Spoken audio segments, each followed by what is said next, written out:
People like you always driving this late around here. Where are you headed tonight? I'm driving home, officer. You got anything illegal in the vehicle? Drugs, weapons, anything I should know about? No. Smells like something in there. There are no drugs in my car. Your type always want to argue instead of cooperate. Mind if I search the vehicle? I do mind. I know my rights. All right, we'll see about that. Body cam captures flashing blue lights slicing through the darkness of an empty highway. Midnight traffic is thin. Streetlights spaced far apart. Long shadows stretching across the asphalt. The footage shakes slightly with each step the officer takes as he exits his patrol cruiser. Cold air. Engine idling behind him. Radio chatter faint on his shoulder mic. Ahead, pulled over on the right shoulder, sits a black luxury sedan. Engine still running, brake lights glowing red against the pavement. The officer adjusts his vest camera slightly, angling it forward, then begins walking toward the driver's side. His flashlight beam cuts through the tinted window. Inside, a black woman sits calmly behind the wheel. Early 40s. Professional posture. Hands visible on the steering wheel. Seatbelt still fastened. No sudden movement. No visible threat. Just quiet compliance. But the officer's body language is already hardened before he even reaches the door. Hand resting near his holster. Authority posture first. Conversation second. He taps twice on the glass. Sharp. Impatient. The woman lowers the window halfway. Cool night air slips inside the car. She looks up at him calmly. Yes, officer? No attitude, just measured composure. But his tone comes out edged immediately. License and registration. She nods politely and reaches slowly toward her purse on the passenger seat. The officer's flashlight tracks every movement. You live around here? He asks abruptly. Yes, she replies calmly. Driving home. He leans slightly closer to the window now. Flashlight beam drifting across her face. Then the interior. Leather seats. Clean dashboard. No clutter. No visible contraband. Still, his suspicion doesn't lower. People like you always driving late this time of night, huh? The words hang heavy in the cold air. The woman pauses mid-movement, slowly turns her head back toward him. Excuse me? He shrugs faintly. Just saying. A lot of theft happens around here after dark. She hands him her license and registration without reacting emotionally. Measured. Professional. But her eyes study him carefully now. Because tone reveals more than questions. He takes the documents. Glances at them briefly under the flashlight beam. Then looks back at her again. Longer this time. Evaluating. Judging. You got anything illegal in the car? He asks. No. Drugs? Weapons? Anything stolen? No, officer. He tilts his head slightly, like he doesn't believe her. Mind if I take a look inside? Yes, she replies calmly. I do mind. His brows knit slightly. Why? Because I haven't done anything wrong. Silence settles between them. The highway hums faintly behind. A semi-truck roars past in the far lane. Wind buffets the cruiser lights. But the officer doesn't move. He leans closer instead. Flashlight beam now resting directly on her face. You nervous? No. You look nervous. I'm being questioned without cause. He scoffs quietly. 'Cause is you being out here this late? That's not probable cause, she replies evenly. His jaw tightens. Then comes the shift. From questioning to accusation. You know, it can't be coincidence, he says slowly. You driving a car like this? And I'm smelling drugs. She blinks once, confused. Smelling drugs? Yeah, he says. Strong too. There are no drugs in my vehicle. He smirks faintly. That's what they all say. She keeps her voice level. You asked if there were illegal items. I answered truthfully. He straightens slightly, tone hardening. Step out of the vehicle. Her eyes narrow slightly. For what reason? I said, step out. I'm asking why. He taps the roof lightly. Authority gesture. Because I smell narcotics. She studies him. Calm. Unshaken. There are none. You arguing with me now? He asks. I'm asserting my rights. He leans closer again, voice lowering. Listen, Your kind always makes simple stops complicated. Silence drops hard inside the vehicle. The phrase lands heavier than the flashing lights outside. She keeps eye contact steady. My kind? He shrugs. You know what I mean. No, she replies calmly. I don't. He steps back slightly, gesturing toward the shoulder. Step out of the car, now. She unbuckles her seatbelt slowly. Controlled. Careful. Opens the door and steps out into the night air. Body cam tilts downward briefly as he watches her exit. She stands beside the vehicle. Hands visible. Composed. Professional even in posture. But humiliation simmers beneath the surface. Passing traffic slows slightly now, because flashing lights always draw attention. The officer circles the car slowly, flashlight sweeping across the exterior. You own this vehicle? He asks. Yes. Paid for it yourself? She looks at him steadily. Yes. He chuckles under his breath. Right. She doesn't react. He keeps walking. Flashlight beam cuts through the backseat windows. Then he stops near the rear door. Turns back toward her. You know why I pulled you over? No? You were weaving. I was not. You saying my observation is wrong? I'm saying I was driving within my lane. He steps closer again. Tone sharpening. Dashcam says otherwise. There is no dashcam activated. But intimidation doesn't require evidence. Before we go any further, comment where you're watching from. Let's see how far this documentary travels. He shines the flashlight directly into the car again. Longer this time. Performative. Then back at her. You people always act calm when you get stopped. I am calm, she replies. Because I've done nothing wrong. He studies her face again. Looking for fear. Looking for guilt. Finding neither. And that lack of intimidation irritates him more. You people always think you know the law, he mutters. She says nothing. Just watches him. Your type always want to argue rights instead of cooperating. I am cooperating, she replies evenly. Cooperating would be consenting to a search. Not without cause. His lips press thin.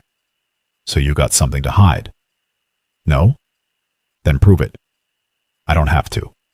Silence again. But now heavier. Because the stop has moved beyond traffic enforcement. Into personal bias. The flashing lights continue painting the highway in rotating blue. The body cam keeps recording every word. Every insinuation. Every escalation without evidence. And the officer still believes he's in control of the stop. Still believes intimidation will produce compliance. Still believes the woman standing calmly beside her car is just another driver he can pressure into submission.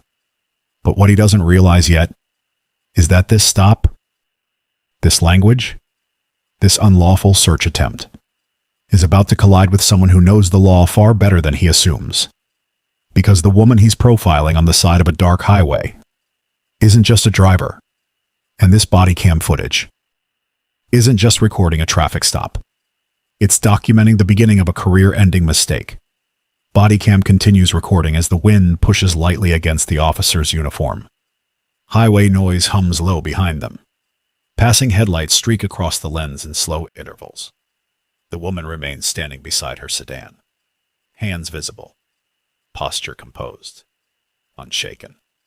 But the officer's patience has thinned visibly now. Because her calmness doesn't read as innocence to him. It reads as resistance. And resistance, in his mind, needs to be broken. He steps closer again. Flashlight beam lifting back toward her face. You got a problem stepping out here tonight? He asks. No, she replies calmly. You asked me to step out. I did. Yeah, he mutters. After arguing first. I asked for a reason, she says. Same thing that your type always do, he replies. Stall, debate, make everything harder than it needs to be. She doesn't respond immediately. Just studies him. Measured. Observant. Because every word is revealing more than his badge ever could. He circles her vehicle again slowly. Flashlight dragging across the rear windshield. You know what usually happens when I smell narcotics? He asks. She says nothing. Search happens, he answers himself. Detainment happens. He stops walking, turns back toward her. And arrests happen. She keeps her voice level. There are no narcotics in my vehicle. We'll see. He reaches toward his radio. Body cam dips slightly with the motion. Dispatch, I'm going to need a K-9 unit for probable narcotics detection. Her brows knit slightly. For what probable cause? He smirks faintly. I told you, I smell drugs. You fabricated that?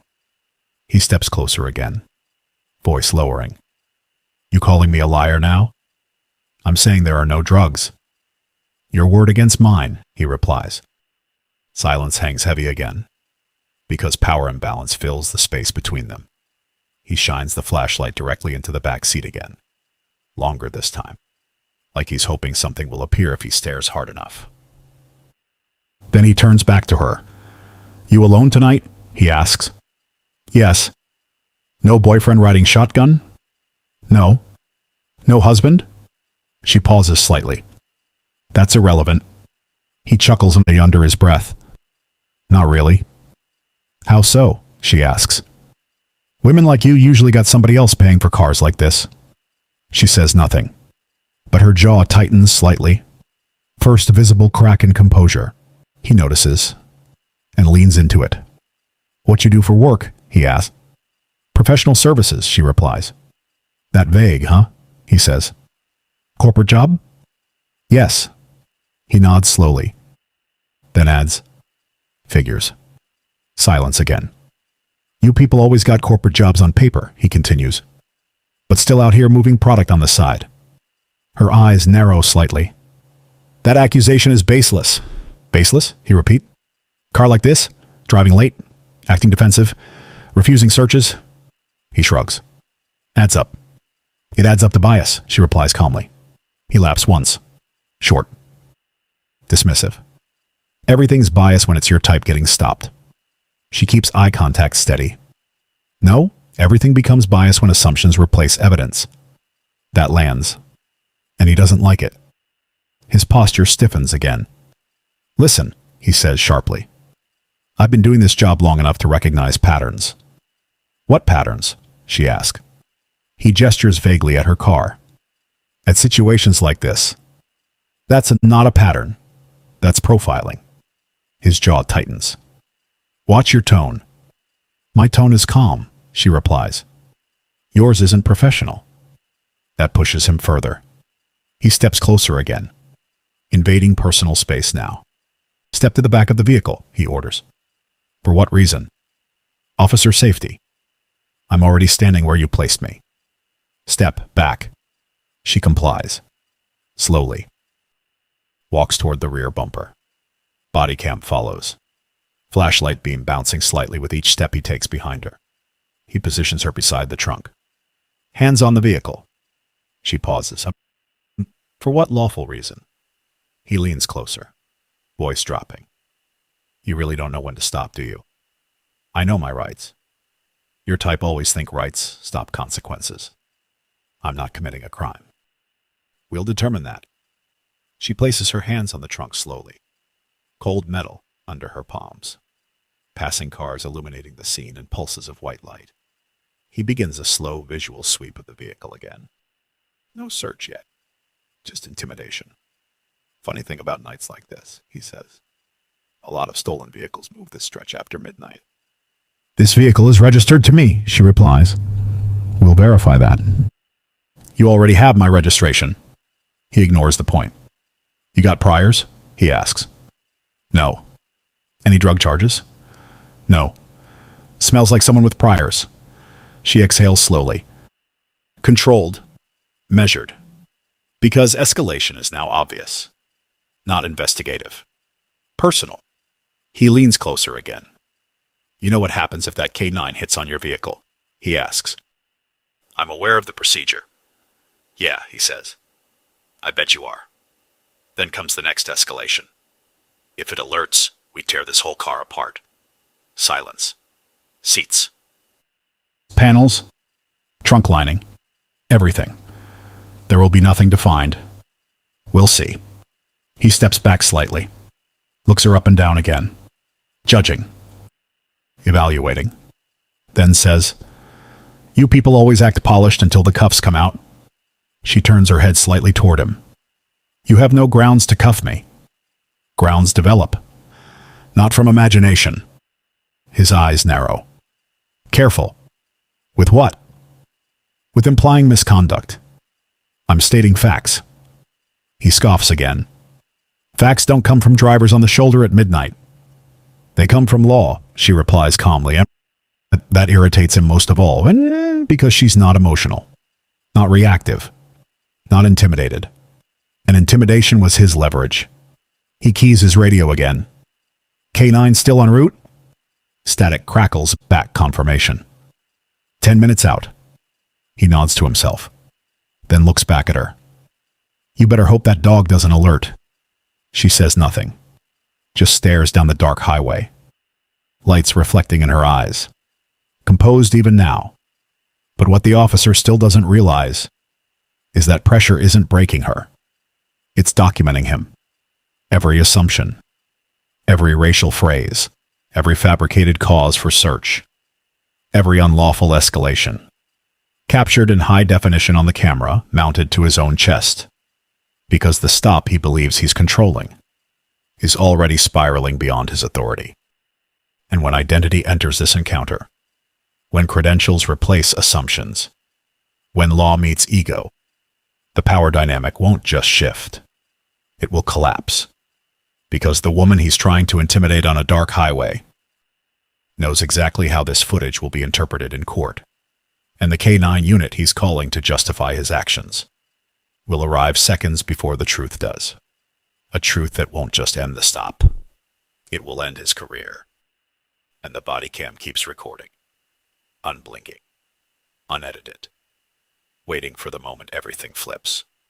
Body cam continues recording as the distant wail of an approaching unit echoes faintly down the highway. Not the K-9 yet. Just patrol backup responding to the officer's escalation call. Red and blue reflections ripple across the black sedan's paint as another cruiser slows behind the first. Gravel crunches under tires. A second officer steps out. Bodycam captures the shift immediately. Posture recognition between uniforms. But before either officer speaks, the woman finally moves. Slow. Controlled. She reaches into the inner pocket of her coat. The first officer's hand instinctively drops toward his holster. "Whoa! Hands where I can see them," he snaps. She stops instantly. Hands raised slightly. Calm. "I'm retrieving identification," she says evenly. Slowly. She nods once. Moves deliberately. Produces a slim, leather Credential wallet. Dark. Professional. She holds it closed at first. "Is there a problem?" the backup officer asks, approaching. "Possible narcotics stop," the first officer replies. "Driver's being uncooperative." The woman exhales quietly, then opens the Credential wallet. Bodycam lens adjusts exposure automatically as the gold badge catches the cruiser lights. Not police. Not state enforcement. Federal seal. Embossed. She holds it up steadily. "My name is Judge Alana Whitmore," she says calmly. "United States Federal District Court." Silence detonates on the roadside. The first officer blinks. Doesn't speak. Doesn't move. Bodycam captures the exact second recognition hits his posture. Shoulders stiffening. Flashlight lowering slightly. The backup officer leans closer. Reads the credentials. Eyes widen subtly. He straightens immediately. "Yes, Your Honor," he says instinctively. That title lands heavier than any accusation spoken earlier. The first officer finally speaks. Voice less certain now. "You're a judge?" "Yes." Pause. "Federal." Longer silence. Wind moves across the highway shoulder. Cruiser lights continue spinning. But the power dynamic has already flipped completely. The woman lowers her credentials slowly but doesn't pocket them yet. She keeps them visible. Deliberate. Documented. "You stated you smelled narcotics," she says calmly. "I did." There are none? No response. You claimed probable cause. Silence. You initiated a K-9 search without evidence. The first officer shifts his stance slightly. Body cam angle dips with the movement. Well, based on behavior? My behavior was compliant, she interrupts calmly. The backup officer remains quiet now, watching, understanding the gravity of what's unfolding. The judge continues. You referenced my kind multiple times. The first officer says nothing. You implied stolen property. Silence. You suggested drug trafficking. Still silence. Every word she lists is already recorded on his own camera. Time-stamped. Audio verified. Uneditable. She closes the Credential wallet slowly. Controlled. You pulled me over without lawful cause, she says. You attempted an unlawful search. Pause. You escalated based on racial assumption. The first officer exhales slowly. Tone shifting toward damage control. Well, ma'am, if there's been a misunderstanding. This is not a misunderstanding, she replies.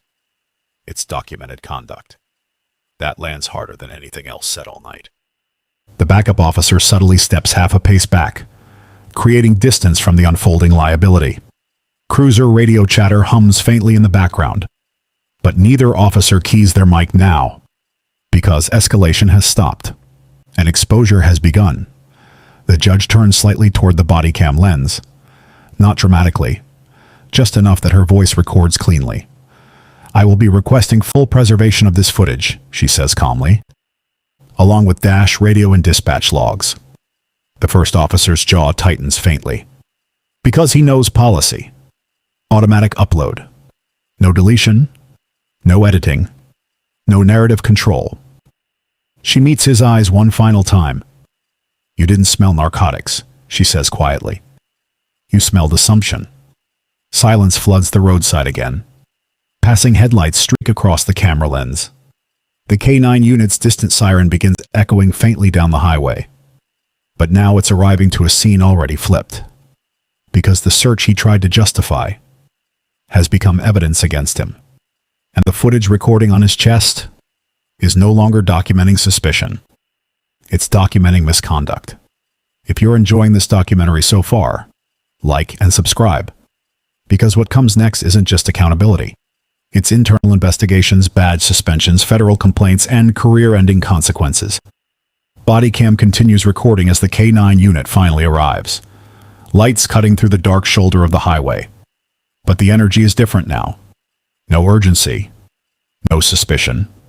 Just procedure, walking into exposure already in progress. The K-9 officer steps out, reading the scene instantly. Backup cruiser present.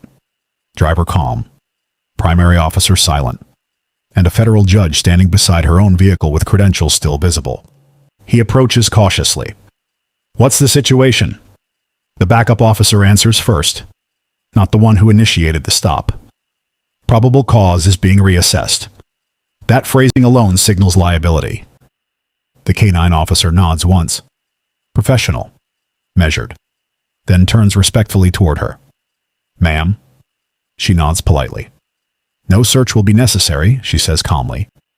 He glances once toward the initiating officer, reading the tension. Understanding everything without needing it explained. Copy that, he replies. K-9 unit stands down without deployment. And just like that, the justification for the entire stop collapses publicly on record. Because the dog that was supposed to validate suspicion is never even removed from the cruiser. Bodycam captures the initiating officer standing rigid beside his patrol vehicle. Hands resting on his duty belt now, but no longer authoritative, just uncertain. Because escalation has nowhere left to go. The judge speaks again. Calm, precise, judicial even outside the courtroom. For the record, she says, I will be filing a formal civil rights complaint. Silence. Additionally, she continues, I will be requesting internal affairs review of this entire stop. The backup officer exhales quietly. Because now it's official. Not a roadside dispute. A departmental investigation trigger. She continues. Bodycam footage, dispatch logs, K-9 requests justification and stated probable cause will all be subpoenaed if necessary. The initiating officer finally speaks, voice lower than at any previous point in the encounter. "Ma'am, if we could just resolve this informally." "No," she replies calmly. "This was formal the moment you fabricated cause." Silence lands heavy again. Because there's no arguing recorded audio, no disputing racial language, no reframing. Your kind. Everything exists exactly as spoken. Time-stamped. Department-owned evidence. 3 days later. Internal Affairs opens a priority review. Not routine. Expedited. Because federal judiciary complaints bypass standard queues. Body cam footage is pulled first. No editing. No redaction. Supervisors review the stop in full. Initial approach tone? Lack of traffic violation evidence. Fabricated narcotics claim. Unlawful search attempt. Racial language documented multiple times. K-9 request without substantiated cause. Each infraction stacking departmental liability. By day 5, the officer is placed on administrative leave. Badge surrendered. Firearm logged. Patrol access suspended. Union representation assigned immediately. Standard when termination becomes probable. 6 weeks later. The ruling comes down internally. Not quiet. Not protected. Because federal complaints require documented resolution. Findings. Unlawful detention. Fabrication of probable cause. Abuse of authority. Conduct unbecoming an officer. Civil rights violation indicators. Racial bias confirmed in recorded language. Outcome? Immediate termination. Badge permanently revoked. State policing certification suspended. Pending decertification review, which means no lateral transfer, no neighboring department hire, no private law enforcement contracting. His law enforcement career ends with that ruling. Documented misconduct follows his record permanently. Civil litigation follows. Filed federally, not emotionally, procedurally. Claims include wrongful stop, civil rights violation under color of law, emotional distress, unlawful search escalation, departmental negligence. The case never reaches trial because the footage eliminates defense ambiguity. Settlement is reached in pretrial resolution. $700,000 awarded. Mandated departmental reforms issued alongside payout. Department policy changes follow. Not symbolic. Structural. New mandates implemented. Probable cause articulation required before K-9 requests. Bias recognition retraining across patrol divisions. Body cam language review audits quarterly. Civilian complaint fast track for federal officials and judiciary. Because liability that public forces reform that permanent. 8 months later, the judge drives the same highway again. No escort. No fear. Just routine travel. Streetlights passing rhythmically overhead. Traffic calm. Ordinary. Because life does move on. But institutional memory doesn't disappear. The department remembers the payout. The officers remember the termination. And patrol briefings now include one repeated lesson pulled directly from the case review summary. Assumption is not probable cause. Bias is not evidence. And body cameras don't just record civilians. They record officers too. The footage from that midnight stop remains archived in departmental training databases. Used not for discipline anymore, but for instruction. A real example of escalation built entirely on perception. And how quickly authority collapses when law meets accountability. Because the officer believed he was controlling a roadside stop. But what he was really doing was documenting the end of his own career. The end.